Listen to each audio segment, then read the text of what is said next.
you're feeling unmotivated and looking for a spark of inspiration, this is the video for you. I'm going to give you my best advice on how I personally stay motivated day to day, especially during my 30-day challenges. It all starts with a spark of interest. We've all felt it. Whether you were inspired by an incredible artist, musician, dancer, creator, writer, scientist, it sparks something in you to try learning and improving something you've never tried before. And with that initial spark, you do a lot of research, watch tutorials, try things out, but over time, that electricity, that juice, begins to wear off.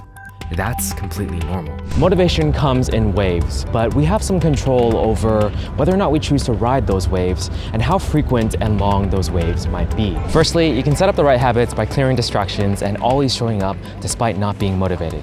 Check out my video about discipline if you need help with that. Secondly, once you're always showing up, you give yourself more opportunities to get motivated again by the thing you were once inspired to do. Next, keep refining what you do. Change things up occasionally and keep trying new approaches. After you do your thing, think about what made you feel good during the session.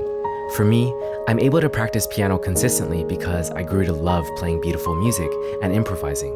That motivates me. But if I'm always forcing myself to do boring exercises like Hanin, my motivation is definitely gonna drop. Another example for me is YouTube. I wasn't always motivated to upload every day for my second channel. Daily uploads was a goal of mine at some point, and I tried and failed multiple times. But it wasn't until I did my 30 days of camera confidence, where I filmed myself every day with no cuts or edits and just posted afterwards, that I realized that I absolutely just love talking to the camera and expressing all my thoughts. Even if it's a jumbled mess sometimes, I still really enjoy making those videos. That's what motivates me to keep going. I discovered what I like most about the process and cut out the part that I hate, which is editing. However, I understand there are times you have to do the boring stuff and the things you dislike. In those instances, apply the 80-20 principle and do the simplest and easiest version of what you can so that you don't end up burning out. And my final tip is to always set a goal that excites you and that you have total control over. For my 100 push-up and 50 pull-up challenge for 30 days, I kept powering through to do them every single day because it was a number I needed to hit. And I knew I could hit it